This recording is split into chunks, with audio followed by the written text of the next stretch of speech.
अस्सलाम वालेकुम स्टूडेंट्स, कैसे हैं आप सब? ठीक है, उम्मीद करता हूँ ठीक ही होंगे। अच्छा बेटे, आज हमने पढ़ना है चैप्टर नंबर 10 को स्टार्ट करना है। ठीक है, सिंपल हार्मोनिक मोशन 10 क्लास जी। तो हमारा फर्स्ट टॉपिक, सबसे पहले चैप्टर की बात करते हैं, सिंपल हार्मोनिक मोशन। बेटे आपने 9th क्लास में टाइप्स ऑफ मोशन पढ़ा है, ठीक है। हाँ, नहीं तो आप जाके मेरी वीडियो देख सकते हैं 9th क्लास में, ठीक है। चैप्टर 1 चैप्टर 2 का फर्स्ट टॉपिक जी। तो बात बेटे इस तरह है, सिंपल हार्मोनिक मोशन हमारी वहाँ टाइप ऑफ मोशन थी वाइब्रेटरी मोशन। अब वाइब्रेटरी मोशन क्या है बेटे? To and fro motion of an object about it axis. एक ऑब्जेक्ट की अपने एक्सिस गिर्द जो मोशन होती है उसे हम कहते हैं वाइब्रेटरी मोशन। तो सिंपल हार्मोनिक मोशन भी क्या है? स्पेशल काइंड है। क्या है बेटे? It is a special kind. Special kind है बेटे। किसकी स्पेशल काइंड है? वाइब्रेटरी मोशन की। वाइब्रेटरी मोशन का एक और नाम है oscillatory motion. You can write it as well as vibrate और वाइब्रेटरी मोशन और as well as oscillatory motion. Okay बेटे, इसके हैं दो नाम। तो बेटे बात सिंपल सी है, ये एक स्पेशल काइंड है जिसमें हम स्टडी करते हैं टू एंड फ्रो मोशन के ऑब्जेक्ट को। अब बात ये है, आपने ऑब्जेक्ट पे फोर्स लगाई, लेट से आपके पास कोई एक ऑब्जेक्ट है, आप यहाँ 3 टॉपिक पढ़ रहे हैं, एक सिंपल पेंडुलम है, एक मैस स्प्रिंग सिस्टम है और एक बॉल एंड बाउल सिस्टम है, ठीक है। तो तीनों में हमने क्या किया? फोर्स लगाई, ऑब्जेक्ट को लेके आया एक पोजीशन से दूसरी पे और उसके बाद उसको छोड़ दिया और वो मूव करता करता वाइब्रेट करता करता रुक जाएगा। ये स्पेशल काइंड क्या कहलाती है? सिंपल हार्मोनिक मोशन जी। तो बेटे हमारा फर्स्ट टॉपिक है, तो अगर आपको ये डेफिनेशन आए, आप इसकी ये डेफिनेशन लिखेंगे, साथ एग्जांपल बताएंगे, जो 3 हम इसमें पढ़ेंगे, ठीक है, जिनमें से एक हर साल बोर्ड में आ रही है, ठीक है। लास्ट ईयर भी आई, उससे लास्ट ईयर भी आई, उससे लास्ट ईयर भी आई, ठीक है। हाँ जी, तो स्टार्ट करते हैं जी। फर्स्ट हमारे पास टॉपिक है जी, motion of spring mass system.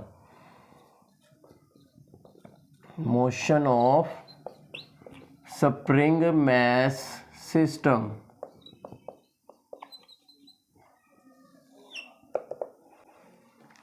Spring mass system की मोशन को हमने स्टडी करना है, ओके। हमारे पास है सिंपल हार्मोनिक मोशन का फर्स्ट हम क्या पढ़ रहे थे बेटे? स्प्रिंग मैस सिस्टम, ठीक है। तो बेटे सबसे पहले आपको ये डायग्राम नजर आ रही है बेटे, हमारे पास एक स्प्रिंग है जिसके साथ हमने मैस को अटैच किया हुआ है, ठीक है। यही नाम है ना, स्प्रिंग मैस सिस्टम, ठीक है, ओके। तो आपने क्या किया बेटे? सबसे पहले आप देख रहे हैं, इस पर फोर्स लगाई एम पे, उसको लेके गए एक्सट्रीम पोजीशन ए पे। ये ओ ए बी क्या है? ये मेन पोजीशन ओ है, ठीक है, और ये ए और बी हमारी एक्सट्रीम पोजीशन है। बेटे आपने पढ़ा हुआ है सब 9th क्लास में हुक्स लॉ के, stress directly proportional to strain. Stress क्या है? हमारी फोर्स जो हमने इस पे एक्ट की, इसको यहाँ लेके एक्सट्रीम तक खींच के इसको, ठीक है, पुल करके, ठीक है। और वो हमारा स्ट्रेन क्या है? इसमें चेंज आया है, इसमें डिस्प्लेसमेंट आया है, ठीक है, और वो डायरेक्टली प्रोपोर्शनल आ गया। अब बेटे हमें पता है फिजिक्स में जब हम इक्वल का साइन लगाते हैं, प्रोपोर्शनल जब हम कांस्टेंट यूज़ करते हैं, यहाँ हमने कांस्टेंट यूज़ किया के, और माइनस के साइन के शो कर रहा है ऑपोजिट डायरेक्शन को। बेटे देखें, आपने फोर्स लगाई है इस डायरेक्शन में, ठीक है, ये डायरेक्शन थी फोर्स की, लेकिन ये वापस मूव करेगा बैक, ठीक है। हाँ, इसलिए क्या हुआ बेटे? माइनस का साइन हमने शो किया ऑपोजिट डायरेक्शन को। सिमिलरली ये देखें, आपने न्यूटन सेकंड लॉ भी पढ़ा हुआ है, ठीक है। हाँ, ये क्या था हमारा? हुक्स लॉ,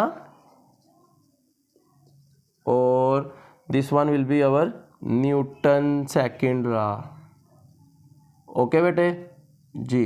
तो बात इस तरह है कि ये जो दोनों लॉ को हमने कंपेयर किया, ठीक है, एम ए और माइनस के। आप देखें मैस और के कांस्टेंट है, क्योंकि मैस हमारा तीनों पोजीशंस पे सेम है, इसलिए एम इधर आके डिवाइड किया और इसको हमने कांस्टेंट कंसीडर करके ख़त्म कर दिया। अब आपको पता है, जैसे प्रोपोर्शनल ख़त्म करके इक्वल आके कांस्टेंट यूज़ किया, इसी तरह जब कांस्टेंट ख़त्म करें तो ये इक्वल वापस प्रोपोर्शनल में आ गया। तो एक्सेलरेशन किसके डायरेक्टली प्रोपोर्शनल आया बेटे? डिस्प्लेसमेंट के। मतलब ये कहने का, जितना डिस्प्लेस आप ज़्यादा करेंगे इसको, जितना कि डिस्प्लेसमेंट ज़्यादा करेंगे, उतना एक्सेलरेशन भी क्या होगा? ज़्यादा होगा, ठीक है बेटे। तो ये एक शॉर्ट क्वेश्चन आ जाता है कि prove that acceleration is directly proportional to displacement. तो ये छोटा सा शॉर्ट क्वेश्चन आपने कर लेना है। फिर दूसरा शॉर्ट क्वेश्चन आता है restoring force. What is restoring force? तो बेटे आपने बताना है कि हमारे पास वो फोर्स जो ऑब्जेक्ट को अपनी मेन पोजीशन के आगे पीछे मूव करवाए, विच पुशेस और pull an object towards its mean position always, okay. हाँ, अब ये देखें ना, ये यहाँ पे एक्सट्रीम से वापस क्यों आता है? रिस्टोरिंग फोर्स है। इस एक्सट्रीम से वापस क्यों आता है? वो पे मेन पोजीशन उसकी रिस्टोरिंग फोर्स की वजह से, ठीक है। तो ये इसकी डेफिनेशन है। तो यानी कि restoring force which move towards always main position, okay. अब आते हैं बेटे इसकी एक्सप्लेनेशन पे, क्योंकि ये लॉन्ग क्वेश्चन है। तो आपने सबसे पहले बताना है बेटे कि इनिशियली एट रेस्ट में, इसका मतलब इस पर कोई फोर्स एक्ट नहीं कर रही, no net force act on it, या you can also say net force is 0, ठीक है। देन आपने क्या किया, इसको पोजीशन ए पे लेके take it to position A and release it, और इसको छोड़ दें। हमने लेके गए और छोड़ दिया, फिर क्या होगा, it move back towards mean position O. Mean position की तरफ मूव करेगा, क्यों, ड्यू टू रीस्टोरिंग फोर्स। ठीक हो गया बेटे, ओके। अब रीस्टोरिंग फोर्स पे वापस मूव करेगा, जैसे जैसे इस तरफ आएगा ओ की तरफ, as well as it move towards mean position O, जैसे जैसे ओ की तरफ आएगा its restoring force started decreasing, restoring force कम होती जाएगी और ओ पे पहुंच के खत्म हो जाएगी, उसका काम पूरा हो गया, उसका खत्म हो जाएगी वो, ठीक है। लेकिन यहाँ पे एक चीज़ और इंक्रीज करेगी, वो क्या, वेलोसिटी, ठीक है, हाँ, उसकी वेलोसिटी इंक्रीज करेगी as well as it move towards mean position O, it velocity started increasing and become maximum when it reaches at mean position O. Okay बेटे, जैसे रीस्टोरिंग फोर्स ओ पे आके 0 हुई, लेकिन वेलोसिटी हमारी मैक्सिमम होगी, रुकता ही नहीं है वो ड्यू टू इनर्शिया, ठीक है, हाँ, क्योंकि वेलोसिटी भी मैक्सिमम है, रुकेगा कैसे। तो अगेन ओ पे नहीं रुका, मूव करेगा किस तरफ, एक्सट्रीम पोजीशन बी की तरफ। अब जैसे जैसे बी की तरफ जाएगा, as well as move towards extreme position B, velocity started decreasing and restoring force started increasing and velocity become 0 when it reaches B extreme position B और restoring force become maximum. Okay, हाँ, तो अब बेटे देखें, यहाँ again आके रुकिएगा थोड़ी देर के लिए और फिर वापस जाएगा ड्यू टू रिस्टोरिंग फोर्स। तो ये इस तरह ये टू एंड फ्रो मोशन ये कंटिन्यू रहेगा। और बेटे आपको एट द एंड इसका टाइम पीरियड का फार्मूला 2π√m/k, ये भी आपने याद कर लेना, ठीक है। अब आपको एक चीज़ नज़र आ रही है टाइम पीरियड में, m और k है। m क्या है, मैस, k क्या है, कांस्टेंट। बेटे एमसीक्यू पेपर में आ जाता है कि ये जो टाइम पीरियड है ये किस पे डिपेंड करता है, जस्ट मैस पे और स्प्रिंग कांस्टेंट के पे। के क्या है, स्प्रिंग कांस्टेंट, जो इसकी स्टिफनेस पे डिपेंड करता है। बेटे स्टिफनेस कहते हैं हार्डनेस, स्प्रिंग हार्ड भी होते हैं, सॉफ्ट भी होते हैं, ठीक है, हाँ।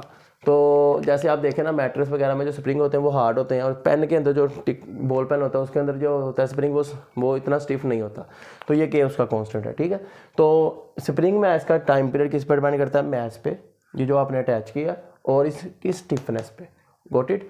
तो ठीक है बेटे, ये था हमारा आज का टॉपिक, सिंपल हार्मोनिक मोशन की first example, spring mass system motion, ठीक है। हाँ, अगर आपको कोई क्वेश्चन हो तो आप कमेंट कर सकते हैं, आप डीएम में इंस्टाग्राम पे पूछ सकते हैं, ठीक है। वीडियो अच्छी लगी हो तो इसको लाइक करें, ठीक है, अच्छे से ज़्यादा से ज़्यादा शेयर करें, कमेंट करें प्यारे प्यारे। और नेक्स्ट वीडियो में हम पढ़ेंगे इंशाल्लाह मोशन ऑफ सिंपल पेंडुलम। मिलते हैं आपसे नेक्स्ट वीडियो में, सी यू देन, अल्लाह हाफिज़।